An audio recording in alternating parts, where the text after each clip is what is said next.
Ang Pilipinas Ngayon. Narito na ang pinakamainit na mga balita na nakalap sa bawat sulok ng bansa. Ihahatid sa bawat Pilipino saan man kayo sa mundo. Ang Pilipinas Ngayon. Pakinggan ang bawat kaganapan sa bawat lalawigan. Ito ang Pilipinas Ngayon.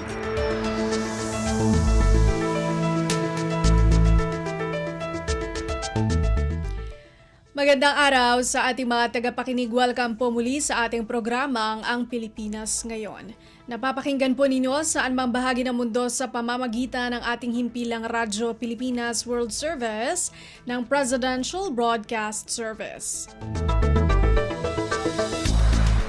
Napapakinggan po tayo sa mga sumusunod na shortwave frequencies sa 9.960 MHz, 12.120 MHz, 15.190 MHz at sa ating official Facebook page, Radyo Pilipinas World Service. Ito po si Bea Gaza, samahan po ninyo ako sa kabuuan ng ating programa ngayong araw. Kapapalooban po ng mga mahalagang balita mula dito sa ating bansa, kasama na ang mga ulat mula sa iba't ibang rehiyon ng Pilipinas. Antabayanan po at sasainin na sa ilang sandali ang kabuuan ng ating programang Ang Pilipinas Ngayon. Mga kaganapan sa Kamaynilaan at mga kalapit na lalawigan dito sa Ang Pilipinas Ngayon.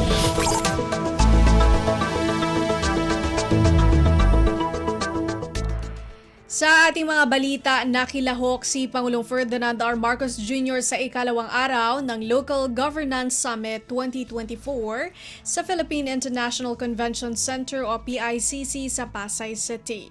Inorganisa ang summit ng Department of the Interior and Local Government o DILG at ng Union of Local Authorities of the Philippines o ULAP. Layunin nito ang mapahusay ang kolaborasyon sa pagitan ng national at local governments. Sa pamamagitan ng summit, nagtipon-tipon ang mga local leaders at stakeholders upang mag-explore ng innovative approaches at magbahagi ng best practices sa pamamahala at serbisyong publiko, pati na rin sa digital transformation at climate resilience. Narito si Pangulong Ferdinand R. Marcos Jr. I am always happy to be with you, especially with the local government executives, because I always consider local government to be, in fact, my natural habitat. So I am happy especially that we are here to convene the Local Governance Summit of 2024. The intent of which is to explore and to employ the various ways of capacitating our localities and local executives to serve our people better. I thank the Department of the Interior and Local Government, the Union of Local Authorities of the Philippines, the concerned national agencies, government, national government, and local government, our esteemed friends from the United Nations, and the other international organizations for bringing this summit to fruition. This is an opportunity for each of us to reflect on the huge responsibility that we all hold in our hands. The ability to transform our respective communities and the lives of those that are in those communities under the banner of Bagong Pilipinas. Your strong presence here today, ang sabi sa akin ni Gobdax, hanggang malapit na sa 4,000 ang nakarating dito sa ating summit. That demonstrates your solidarity with the administration's governance agenda, as reflected in this Assembly's theme that calls for our local governments to be smart, to be resilient, and to be driven. In this age of technological advancement, it has become imperative to utilize all the latest tools and strategies to explore and improve our daily operations. It applies to areas such as infrastructure, urban planning, even in the simple process of applying for a business permit. I think we are all familiar with the delays that sometimes people have to suffer for very simple documentation. Well, I think the digital world is going to provide us the solutions to those problems and to make us more efficient, and so that the process of interchange between our people and the government, both at the local and the national level, becomes better, becomes easier and more efficient. To bolster this digitalization of local processes, our government is conducting caravans nationwide to promote the adoption by LGUs of the eLGU system as their electronic business one-stop shop, making government transactions convenient for the general public. Truly, in a time when communities and societies have embraced digitalization, there's no excuse for governments, national or local, to allow themselves to be left behind. It is incumbent upon us to promote these smart solutions, such as innovative technologies and strategies, so we can maximize its advantages, especially in the face of challenges that threaten the overall well-being of our constituents. Currently, we are experiencing a surge in leptospirosis and dengue cases attributed by the DOH to improper garbage disposal and poor waste management. Our solid waste management problem is a major factor that caused flooding as well in the metro during the onslaught of Typhoon Karina and the southwest monsoon in the last month. Local chief executives must work harder to utilize environmentally sound methods and waste minimization measures to protect public health and, of course, our environment. So I urge you all to lead aggressive information dissemination campaign to promote a healthy lifestyle and prevent diseases, such as a campaign to remind our people, especially children, against swimming in flood waters and to practice personal hygiene to mitigate the spread of leptospirosis, mpox, and any other illnesses. The Kalinisan program, led by our DILG, reflects our earnest efforts in improving our waste disposal and management to ensure a clean, healthy, and safe environment for all. I call on the LGUs to continue your active participation in this initiative. This has always been a problem for our urban communities especially, where how do we get rid of the tons of waste that accumulate and to not leave them in the environment and to remove them from the exposure to people in their day-to-day lives. And that is something that we really have to look into and finally come to a solution to that problem. As I have always said, sometimes we blame technology. Because of technology, because of the improved ways that we can do in terms of production, in terms of packaging, this increases the amount of garbage that is generated. And I say that's because of technology. But once again, I also look to technology to provide the answers. There are so many schemes, there are so many proposals, there are so many new technologies that are being developed precisely to solve this problem. And I urge you all to look into them as quickly and deeply as possible so that we can finally solve this problem. The national government, this is a local government mandate, but the national government is here always to assist and to find ways for you in your specific communities how we can improve this situation. And to recognize our lupon, which makes an invaluable impact on the peace and order in the community. I recently signed Executive Order number 68, which strengthens the Lupong Tagapamayapang Incentives Award System and reorganizing the National Awards Committee. Under the new EO, the number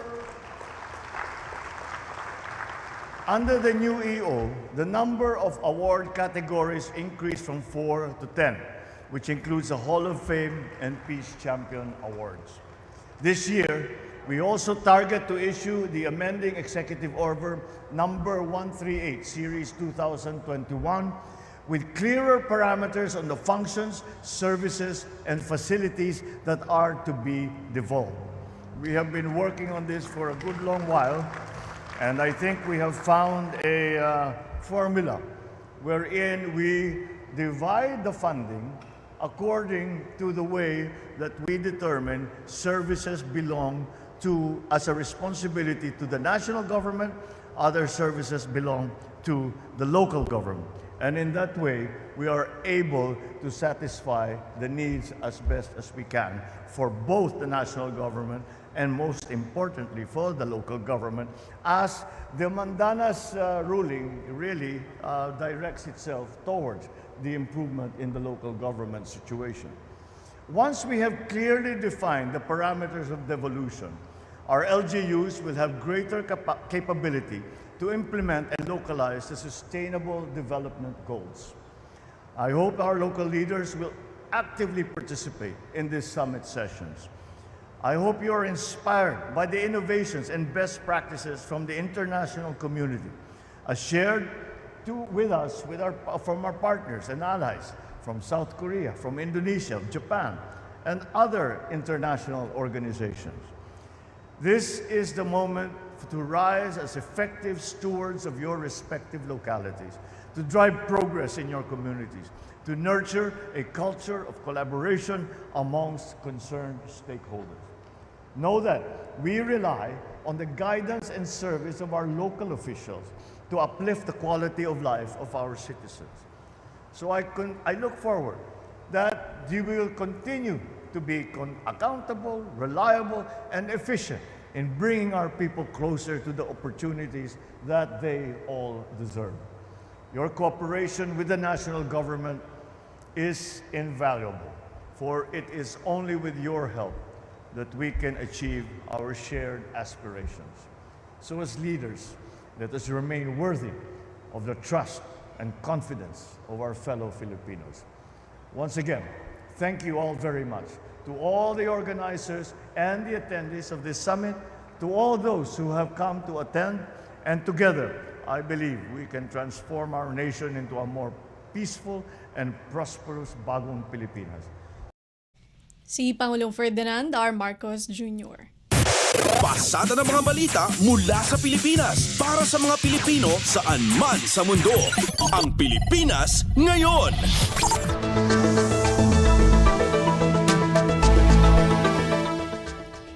Sa iba pa balita, mga senador naniniwalang malapit na ring mahuli ng mga otoridad si dismissed Mayor Alice Guo. Narito si Nympha Asuncion. Tiwala sina Senadora Loren Legarda at Senador Sherwin Gatchalian na matatagpuan na rin sa lalong madaling panahon si dismissed Mayor Alice Guo kasunod ng pagkakahuli sa kapatid niyang si Sheila Guo at sa kanilang business associate na si Cassandra Leong. Ayon kay Legarda, magpapatuloy lang ang pagsisiyasat ng Senado sa mga isyong kinasasangkutan ni Alice Guo o Gu Huaping at titiyakin ang katarungan sang-ayon sa mga umiiral na batas ang mananaig. Naniniwala naman si Gatchalian na hindi matatakasan ni Alice Guo ang mga krimen na kanyang kinakaharap. Sinabi ng senador na ang pagbabalik bansa ni Sheila Guo at Cassandra Ong ay hindi lang isang procedural matter. Kinakatawan rin niya nito ang isang kritikal na turning point sa paghahanap ng hustisya. Binigyang diin ni Gatchalian na ngayong naaresto na sina Sheila Guo at si Ong ay makakaharap na sila sa pagdinig ng Senado lalo't may outstanding warrant of arrest ang mataas na kapulungan para kay Sheila Guo. Ito si Nympha Asuncion para sa Radyo Pilipinas. Kumpleto, detalyadong balitaan, di papahuli sa mahahalagang kaganapan. Kamustahin ang inang bayan, ang Pilipinas Ngayon. Nananatili pa ngayon sa tanggapan ng National Bureau of Investigation o NBI sa Quezon City sina Sheila Leal Guo, kapatid ng sinibak na Bamban Tarlac Mayor Alice Guo at Catherine Cassandra Leong, isa sa incorporator ng sinalakay na scam hub sa Porac, Pampanga. Magkasama nga nakadetine si Naong at Guo sa isang special detention room sa ikalawang palapag ng NBI. Sa panayam sa abogado ni Ong na si Attorney Ferdinand Topacio, sinabi nitong nasa maayos na manglagay ang kanyang kliyente at kumbinsidong wala itong ginawang masama. Nagpasalamat din ito kay NBI Director Jaime Santiago sa pagpapahintulot ng visitation rights ni Guo at Ong kahit ngayong long weekend. Sa ngayon, inaasahan ng pagsalang sa inquest proceeding kay Guo at Ong na posibleng gawin sa NBI o sa DOJ. Kasama sa inihandang kaso ngayong laban kay Ong ang obstruction of justice at harboring of fugitive habang may kaharapin ding paglabag sa immigration law si Sheila Guo. Inaasahang makikipag-ugnayan ng NBI sa Senado at Kamara de Representantes dahil parehong may inisyong warrant of arrest ang dalawang kapulungan. Una na ring hiniling ng Quad Committee ng Kamara na i-detain si Ong sa batasang pambansa habang ang Senado naman ay arrest warrant kay Sheila. Pasada ng mga balita mula sa Pilipinas para sa mga Pilipino saan man sa mundo. Ang Pilipinas Ngayon. Binigyan ng 10 araw na palugit ng Korte Suprema ang lehislatura at ehekutibo para magsumite ng komento sa petisyong inihain ni na Senador Coco Pimentel laban sa paglilipat ng sobrang pondo ng government-owned and controlled corporations sa National Treasury. Tinalakay sa en banc session ng mga mahistrado ang petisyon at inatasan ng Office of the Clerk of Court en banc na personal na isilbi ang resolusyon sa mga respondent. Inatasan din ng en banc ang mga respondents na personal na ihain o isilbi sa SC ang komento. Kabilang sa mga respondents ng petisyon ng House of Representatives, Senado, Finance Secretary Ralph Recto, Executive Secretary Lucas Bersamin at PhilHealth President Emmanuel Ledesma Jr. Sa petisyong inihain ni na Pimentel at ilang grupo, hinamon ang legalidad ng probisyon ng 2024 General Appropriations Act na pinapayagan ang paglilipat ng sobrang pondo ng mga GOCC sa National Treasury para mapondohan ang mga unprogrammed appropriations.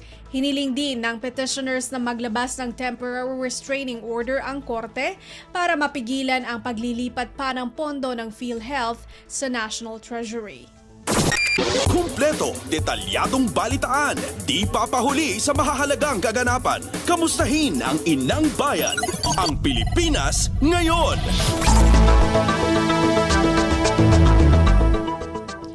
Department of Finance o DOF humingi ng insights para sa pagbuo ng Implementing Rules and Regulations o IRR ng Republic Act o RA 12001 o Real Property Valuation. Si Melanie Valdez-Reyes sa report. Humingi ng insights ang Department of Finance sa pamamagitan ng Bureau of Local Government mula sa mga stakeholders at private sector para sa pagbuo ng Implementing Rules and Regulations ng RA 12001 o ang Real Property Valuation and Assessment Reform Act. Ito ay upang matiyak na ang IRR ay highly inclusive, tutugon sa lahat ng issues at kondisyon ng sektor. Ang bagong batas ay niligdaan ni Pangulong Ferdinand Marcos Jr. noong June 13, 2024 upang magtatag ng isang makatarungan, pantay at mahusay na sistema ng pagpapahalaga sa real property sa Pilipinas at nagbibigay ng kapangyarihan sa mga local government units na maging financially self-sufficient. Layon ng bagong batas na bumuo ng isang sistema na magpapahalaga sa real property alinsunod sa international standard na magagamit sa local at national taxation at iba pa. Target din itong i-professionalize ang assessors at hiwalay sila sa technical aspect ng valuation process sa political aspect ng taxation. Melanie Valdez-Reyes para sa Radyo Pilipinas. Pasada ng mga balita mula sa Pilipinas para sa mga Pilipino saan man sa mundo. Ang Pilipinas Ngayon.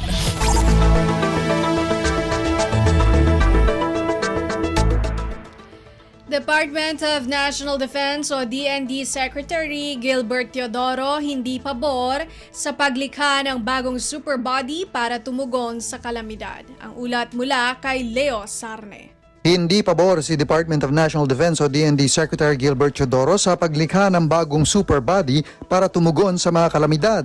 Sa media launch ng Asia Pacific Ministerial Conference on Disaster Risk Reduction kahapon sa PICC, sinabi ng kalihim na mas mabuting palakasin ang koordinasyon at pagpapalitan ng impormasyon ng mga ahensyang kasalukuyang nakatutok sa pagtugon sa mga sakuna. Paliwanag ni Chodoro, ang National Disaster Risk Reduction and Management Council o NDRRMC na binubuo ng iba't ibang ahensya kung saan siya ang chairman, ang kasalukuyang gumaganap ng papel ng isang super body sa pagtugon sa sakuna. Napatunayan anyang epektibo ang ganitong sistema dahil natututukan ng iba't ibang ahensyang kabilang sa NDRRMC ang kanilang partikular na papel at kasanayan. Paliwanag ng kalihim, ang paglikha ng bagong super body ay matagal na proseso at mangailangan ng pondo na kukunin din mula sa pondo ng mga ahensya na bihasa na sa kanilang trabaho pagdating sa disaster response. Ito si Leo Sarne para sa Radyo Pilipinas. Kumpleto, detalyadong balitaan, di papahuli sa mahahalagang kaganapan. Kamustahin ang inang bayan, ang Pilipinas Ngayon.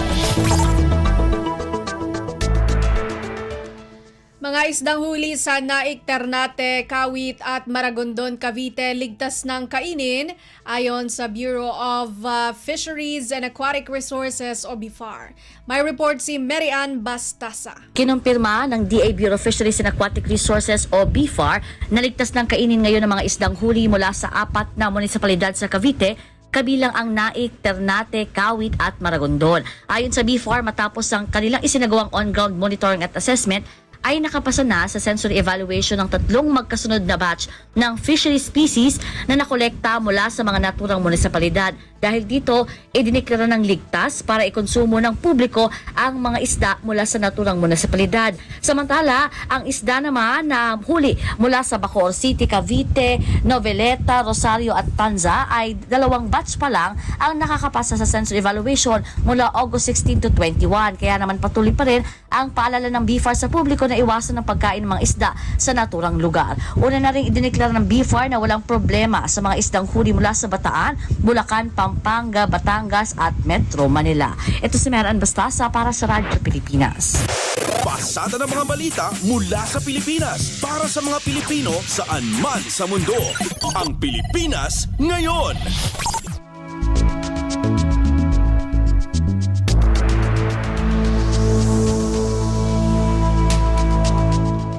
Naialis na ng tugboat ang MV Mirola 1 na sumadsad sa baybayin ng Mariveles, Bataan noong kasagsagan ng bagyong Karina at Habagat. Sa report na ibinahagi ng Philippine Coast Guard o PCG pasado alas 11 nitong Huwebes, nang nahila ng tugboat ang naturang barko patungong shipyard ng diving industry. Doon isasagawa ang retrofitting at repair upang ayusin ang malaking pinsala sa bahagi ng barko. Wala namang naitala na oil spill sa baybayin ng Sitio Biaan at Sitio Quiapo sa Mariveles, Bataan nang alisin ang nasabing barko. Kumpleto, detalyadong balitaan, di papahuli sa mahahalagang kaganapan. Kamustahin ang inang bayan, ang Pilipinas Ngayon. At yan ang ating nakalap na mga national news. Narito naman po ang mga balita mula sa ating mga kasamahan sa iba't ibang mga rehiyon dito sa ating bansa para sa ating regional news ngayong araw na ito. Balita mula sa lalawigan sa bawat rehiyon ng ating bayan. Dito sa Ang Pilipinas Ngayon.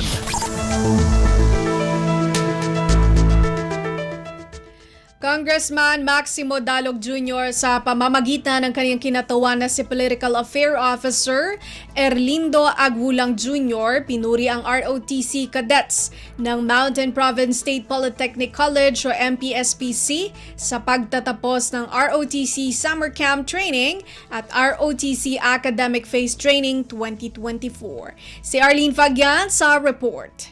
Dinayaw ni Congressman Maximo Y. Dalog Jr. in representar ni Political Affairs Officer Erlindo Aguilang Jr. dagiti kadete iti Reserve Officer Training Corps iti Mountain Province State Polytechnic College gapu iti panakalipas dati ROTC Summer Training ken Advanced Academic Phase Training. Iti panagbitlag kinubulawan ni Congressman Dalog dagiti kadete iti panagibus da iti nasa nga training ken impaganetget na pay iti kinapateg dagiti nagunud da nga paglaingan ken disiplina. Inpakamupay ni Dalog nga daytoy ket gapuanan Iti mang pasaya at wenno mang supplementar iti panakaamuda abilidad kan kinalaing dagitoy nga kadete.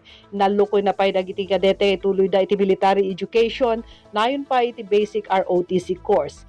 Kinunala pa nga paragtaganda dagiti kadete tapno agtalinod da nga agtignay iti sango dagiti baro karit.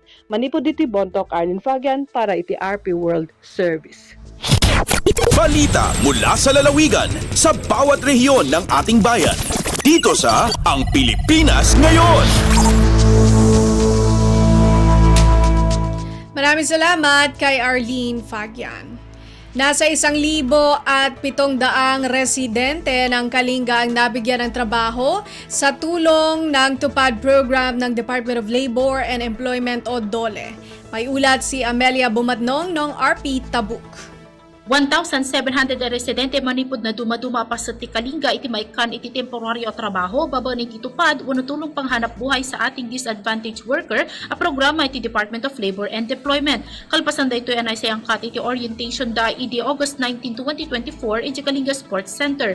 Ang trabaho da iti tupad beneficiaries iti sangapulo kat timang aldaw kan matangdanan da ba sa iti minimum wage direksyon of 430 pesos. Sigon kini OIC Manager Ermelinda Wandag iti Peso Kalinga 13.3 million pesos ti pakabuklan a pondo iti programa. Dahito ikat pakaibilangan iti 10 million pesos nga outsource fund ni Governor James Eduba manipod opisina ni House Speaker Martin Romualdez ken 3.3 million pesos nga gapo iti regular fund ti Dolcar babaon kini Regional Director Nathaniel Lacambra. Mainayag daytoy inyebkas na iti panagjaman kadagiti lokal nga opisyalis ti probinsya gapo iti tarigagay da nga agbirok iti pondo. Manipod DZRK Tabuk, Amelia Bumatnong, Radyo Pilipinas World Service. Balita mula sa lalawigan sa bawat rehiyon ng ating bayan. Dito sa Ang Pilipinas Ngayon. Maraming salamat, Amelia Bumatnong. 27 katao hired on the spot sa panibagong special recruitment activity na idinaos ng lokal na pamahalaan ng Bayambang, Pangasinan. Magbabalita si Sara Kayabyab ng RP Dagupan. Matalonggaring suginawa na panibalo na special recruitment activity na sa Ibalaya Bayambang, Luyaga, Pangasinan. Napudsaya in mabot 27 so na itanya tampol na trabaho bilang hard on the spot at saan ginawan job fair ya indaulo na sa opisina ng Public Employment Services Office na Bayambang. Akisakimot at saan aktibidad sa 12 kumpanya no inersang plural at saraya so nang iyo presina lokal ya trabaho tandwara para at trabaho bikta oo abroad. Unong sayan ng pasalamat aliwalabat na saray na awat at trabaho no agpatisay LGU at saray akaibadanan duruman kumpanya yang iyo presina trabaho at saray kabaliandan manaanap yan na uluubandan trabaho. Manlalapod Dagupan City, siya si Sara Kayabyab para at Radyo Pilipinas World Service. Balita mula sa lalawigan sa bawat rehiyon ng ating bayan. Dito sa Ang Pilipinas Ngayon. Maraming salamat, Sara Kayabyab. Mga batang nabakunahan kontra polio at measles, mumps, rubella o MMR sa Pagbilao, Quezon tumaas sa ilalim ng Chikiting Ligtas program. Ang detalye mula kay Mara Grezula ng RP Lucena. Tumaas ang bilang ng mga batang nabakunahan kontra polio at measles, mumps and rubella o MMR sa Pagbilao, Quezon ngayong taon sa ilalim ng Chikiting Ligtas Program. Ayon sa pabatid ng LGU, batay sa datos ng Municipal Health Office, umabot sa 95% ng target na populasyon ng mga bata ang nabakunahan sa unang 6 na buwan ng programa. Dahil dito, bumaba rin anila ang kaso ng mga nasabing sakit sa Pagbilao, lalo na ang measles o tigdas. Kabilang sa mga isinagawa ng LGU na bahagi ng Chikiting Ligtas Program ang information campaign sa iba't ibang barangay upang ipaliwanag ang kahalagahan ng mga bakuna at ang bakuna caravan kung saan isang mobile vaccination unit ang umikot sa mga barangay upang matiyak na mabibigyan ng bakuna ang mga bata pati na ang mga nasa liblib na lugar. Nagsagawa rin ng LGU Pagbilao ng health fair kung saan kabilang sa mga aktibidad ang libreng bakuna, check-up at health counseling para sa mga magulang at bata. Mula sa RP Lucena, ito si Mara Grisula para sa Radyo Pilipinas World Service. Balita mula sa lalawigan sa bawat rehiyon ng ating bayan. Dito sa Ang Pilipinas Ngayon.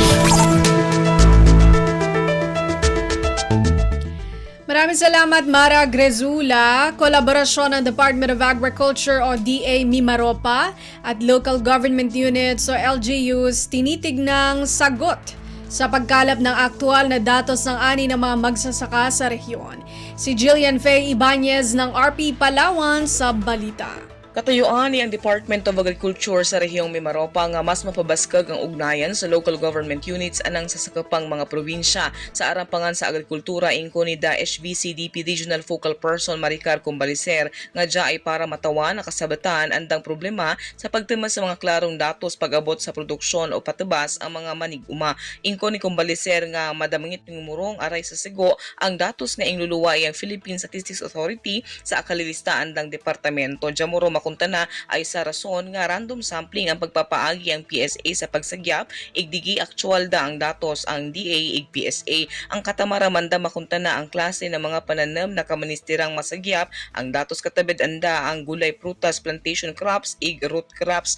Ingdugang pay kumbaliser nga importanteng malaman ni ang DA actual nga datos ang patubas sa mga manig-uma para katawar partikular mga interbensyon pang agrikultura ig para malaman ang kasapatan o sufficiency level ang rehiyon sa arampangan sa agrikultura. Alindigi sa Puerto Princesa, Palawan, Jillian Ibanez, Radyo Pilipinas. Balita mula sa lalawigan sa bawat rehiyon ng ating bayan. Dito sa Ang Pilipinas Ngayon. Maraming salamat Jillian Faye Ibanez. 123 rehistradong mga nagtitinda sa lungsod ng Calbayog, benepisyaryo ng Livelihood Seeding Program ng Department of Trade and Industry o DTI. Narito si Charmaine Perito ng RP Calbayog.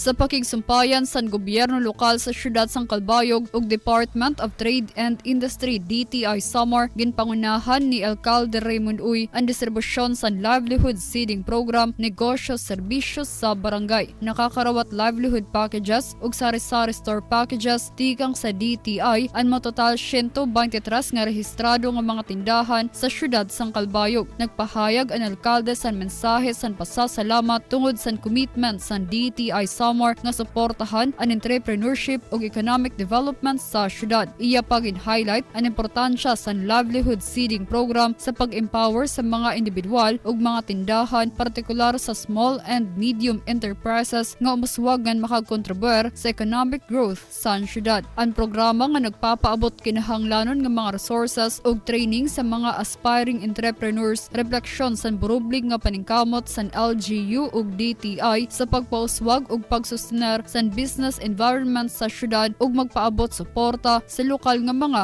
magtirinda. Tikang sa Radyo Pilipinas Calbayog, Charmaine Perito para sa Radyo Pilipinas World Service.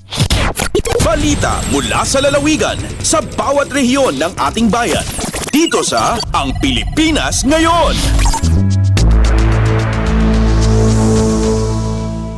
Maraming salamat Charmaine Perito. Surigao del Sur nakapagtala ng patay dahil sa dengue. Magbabalita si Nerissa Espinosa ng RP Tandag. Gitaho sa Provincial Health Office sa Surigao del Sur nga adunay nahitaho nga namatay tungod sa sakit nga dengue fever. Sa pagpakiginabi sa Radyo Pilipinas Tandag kang Rodrigo Gordo, dengue focal person sa Provincial Health Office, gipamahayag niya nga tulo ka mga lugar ang adunay nahitaho nga namatay sa dengue. Kini maong lungsod sa Cantilan, Barubo ug sa Tandag City, kundiin usa ka grade 3 nga bata ang namatay niadtong Miyerkules, Agosto 21. Tungod niini mas gipanghingusgan pa sa Provincial Health Office kauban ang mga rural health units sa tibuok probinsya ug mga tulunghaan ang ilang kampanya nga 5S kontra dengue ug ang paghatag og mga treated curtains ug mosquito nets. Dugang pa ni Gordo nga adunay pag-usbaw nga 30% sa kaso kumpara sa milabay nga tuig 2023. Apan luyon ini under control pagihapon ang sitwasyon, sumala pa ni Gordo. Gikan sa RP Tandag kini si Nerissa Espinosa alang sa Radyo Pilipinas World Service. Balita mula sa lalawigan sa bawat rehiyon ng ating bayan. Dito sa Ang Pilipinas Ngayon. Maraming salamat Nerissa Espinosa. Pagbuo ng Metro Hulo Interagency Council, aprobado na ng Peace and Order Council ng Sulu. Narito ang ulat ni Eloisa Mohamad ng RP Hulo. Lilay sindengha Provincial Peace and Order Council sinsulugin pagtibok Metro Hulo Interagency Council amuin dumihil paruli hapar kalas in public safety and solid waste management a Hulo indanan iban patikul. Maksurinay gantian in nagkaunanan na tibok Metro Hulo Interagency Task Group atau MG atag mapuas kaya matukan in mumpahateng tumpukan na pagparagbusin kaya wajib kanila. Hambukin niya mga giuho ni Kapaliw Resolutions and Committee lapay raisab na in duha kay banampa regulation binasing paglimit hapagpakay armed escort iban regulation hapagkawa bipat pagdihil identification card iban uniform ha mga ini hagkatilimos yung binaybayan. Amo tuod hinda Interior Secretary Benhur Abalos iban General Romel Francisco Marbles and PNP intima o na pagtusi ha mga makajiri kapindahan haluon sinasabot mga resolution bago pa isabi ka papanaw halo pa isug. Dengha RP Hulo Eloisa Muhammad para ha Radyo Pilipinas World Service. Balita mula sa lalawigan sa bawat rehiyon ng ating bayan. Dito sa Ang Pilipinas Ngayon. Maraming salamat, Eloisa Mohamad. Narinig po ninyo ang mga balita mula po sa iba't ibang lalawigan dito sa Pilipinas sa pamamagitan po ng ating regional news. At yan po ang kabuuan ng ating programang Ang Pilipinas Ngayon. Maraming salamat sa ating mga nakasama sa technical side, kina Milo Jonella, Susan Aison at Anthony Pimentel. Maraming salamat din sa ating executive producer, Steph Vicente at Jerome Toledo, sa mga nagulat mula sa iba't ibang lalawigan ng ating bansa para sa ating regional news. At maraming salamat din sa ating station manager, Mr. Ray Sampang. Hanggang sa susunod na edisyon ng ating programang Ang Pilipinas Ngayon, ito si Bea Gaza. Magandang araw. At yan ang Pilipinas Ngayon. Muling samahan si Ben Blones sa parehong oras at alamin ang pinakahuling mga kaganapan at balita saan man kayo naroon. Ang Pilipinas Ngayon.